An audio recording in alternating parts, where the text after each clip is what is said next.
बातें आप लोगों को दे दी जाएंगी, लेकिन जो प्रमुख चीज़ें हैं वो हम आप लोगों के समक्ष रखना चाहेंगे। जनमत, जनता अगर हमको ताकत देती है, अगर हमारी इंडिया अलायंस की सरकार बनेगी तो देश भर में 1 करोड़ नौजवानों को नौकरी, सरकारी नौकरी हम लोग देने का काम करेंगे। 1 करोड़ नौकरी पूरे देश में।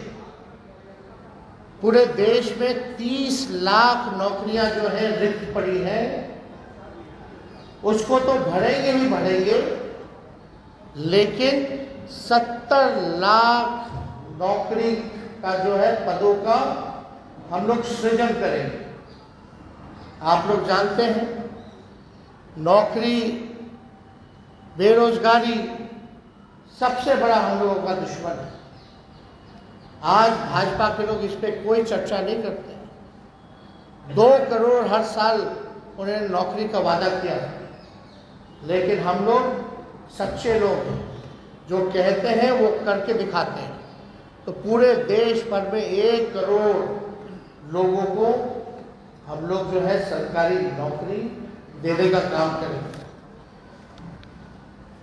2 तारीख जो है वो, मतलब 2 डेट याद कर लीजिए। देश में 15 अगस्त, आने वाला जो 15 अगस्त है,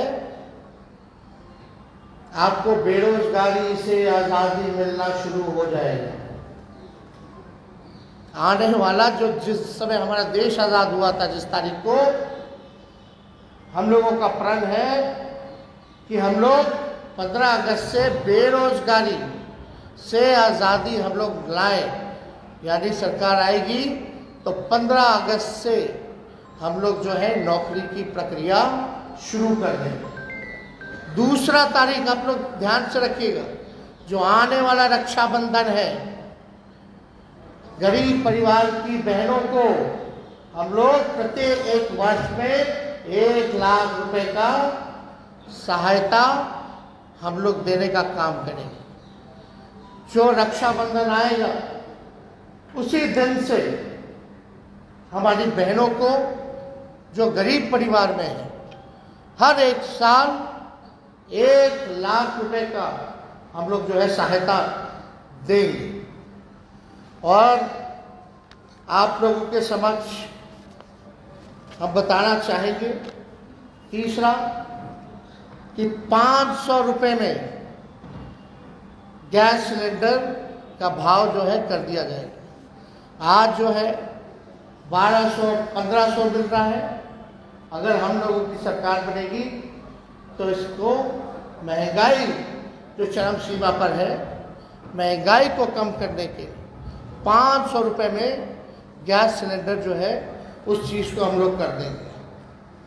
पुरानी पेंशन योजना OPS को हम लोग लागू करेंगे। और सबसे महत्वपूर्ण, बिहार को विशेष राज्य का दर्जा हम लोग दिलाएंगे। बिहार को विशेष राज्य का दर्जा दिलाएंगे।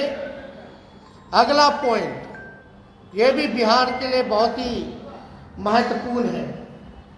हमारी सरकार बनेगी तो बिहार में स्पेशल पैकेज अलग से हम लोग देंगे। कोई मोदी जी वाला नहीं कि बंगाल से यूपी तक गैस लाइन, पाइपलाइन जा रहा, जो बिहार का भाग है, उसका पार्ट जोड़ दिए, अब बोल दिए कि पैकेज में आ गया। नहीं, डेडिकेटेड स्पेशल पैकेज बिहार को हम लोग देने का काम करेंगे, 1,60,000 करोड़ का। अगर लोकसभा क्षेत्र वाइज इसको अगर हम बांटेंगे तो प्रत्येक 1 लोकसभा क्षेत्र में 4,000 करोड़ रुपए हम लोग हर लोकसभा क्षेत्र में देंगे। बिजली जो है, बिहार का बिजली का जो दर है सबसे महंगा है पूरे देश में, बहुत महंगा है। बिहार के जितना महंगा बिजली और कहीं नहीं मिलता। तो हम लोगों की सरकार बनेगी तो 200 यूनिट फ्री बिजली हम लोग बिहार की जनता को उपलब्ध कराने का काम करेंगे। और फसलों का 10 फसलों का न्यूनतम समर्थन मूल्य एमएसपी जो है हम लोग दिलाएंगे। स्वामीनाथन जी के जो रिपोर्ट है, जो सिफारिशें हैं, उसको हम लोग पूरे देश भर में लागू करेंगे।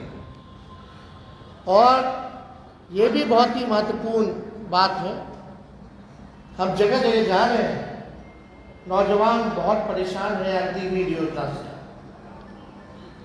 ना पेंशन मिलेगा, ना ग्रेच्युटी मिलेगी, ना कैंटीन की सुविधा मिलेगी, ना शहीद का दर्जा मिलेगा। 4 साल के बाद जो है उनको हटा दिया जाएगा। तो हमारी अगर सरकार बनेगी तो जो 4 वर्षीय अग्निवीर योजना है इसको हम लोग बंद करेंगे और ड्यूटी के दौरान शहीद अर्धसैनिक बलों जैसे सीआरपीएफ, आईटीबीपी, एसएसबी, सीआईएसएफ इत्यादि के जवानों को शहीद का दर्जा दिया जाएगा। तो ये बहुत ही महत्वपूर्ण बात है। पैरामिलिट्री फोर्स जितने हैं उन लोगों की लंबे अरसे से डिमांड रही है कि भाई ड्यूटी के दौरान अगर शहीद होता है हमारा जवान तो उनको शहीद का दर्जा नहीं दिया गया। तो हम लोग उन सारे पैरामिलिट्री फोर्सेस जितने हैं देश भर में उनको शहीद का दर्जा देंगे और 4 वर्षीय अग्निवीर जो योजना इन लोगों ने लाया है इसको समाप्त करेंगे। और जैसे बहाली निकलती थी वैसी ही बहाली हम लोग निकलवाएंगे। बिहार में अच्छी कनेक्टिविटी हो उसके लिए 5 नए एयरपोर्ट हम लोग बनवाएंगे। पूर्णिया में, भागलपुर में, मुजफ्फरपुर में, गोपालगंज में और रक्सौल में, ताकि अच्छी कनेक्टिविटी जो है हम लोगों को दे सके। एयरपोर्ट बनेगा तो क्षेत्र जो है विकसित होगा, आगे बढ़ेगा। इसमें 5 नाम हम बता दें फिर से: पूर्णिया, भागलपुर, मुजफ्फरपुर, गोपालगंज और रक्सौल में नए एयरपोर्ट का निर्माण कराया जाए। अगला पॉइंट, मंडल कमीशन के बाकी बचे जितने सिफारिशें हैं उसको हम लोग लागू करेंगे। और यही नहीं, हम लोगों ने जाति आधारित गणना कराया। जाति आधारित गणना तो कराया, तो साथ में हम लोगों ने आरक्षण की सीमा को बढ़ाया 75%। आज भले ही चाचा जी उधर चले गए हों, लेकिन इस बातों को भूल जाते हैं। सचिवालय में सभी उनके मंत्रियों के साथ, हम भी डिप्टी सीएम थे, हम लोगों ने प्रेस कॉन्फ्रेंस किया था और भारत सरकार को कैबिनेट ने सिफारिश भी की थी कि भाई जो आरक्षण की सीमा हम लोगों ने बढ़ाया है बिहार में, जिसमें अति पिछड़े का बढ़ा, स्वर्ण जाति भाइयों के जो गरीब भाई हैं उनका 10% जो था वो रह गया, अति पिछड़ों का, दलितों का, आदिवासी भाइयों का यानी 75% जो आरक्षण बढ़ा उसको हम लोग शेड्यूल 9 में डालेंगे। अब इस पे मुख्यमंत्री जी चर्चा नहीं कर, इतने महीने हो गए सरकार में, लेकिन अभी भी शेड्यूल 9 का जिक्र नहीं किया उन्होंने। और आप देखिएगा इसी वजह से कोई भी कोर्ट चला जाता है और इसी देरी के कारण जानबूझ के विलंब किया गया भाजपा के द्वारा, ताकि कोई ना कोई ये पीछे से कोर्ट में भिजवा करके इस आरक्षण की सीमा को खत्म कर दे। तो हमारी सरकार बनेगी तो जो आरक्षण जो हम लोगों ने बढ़ाया है उसको शेड्यूल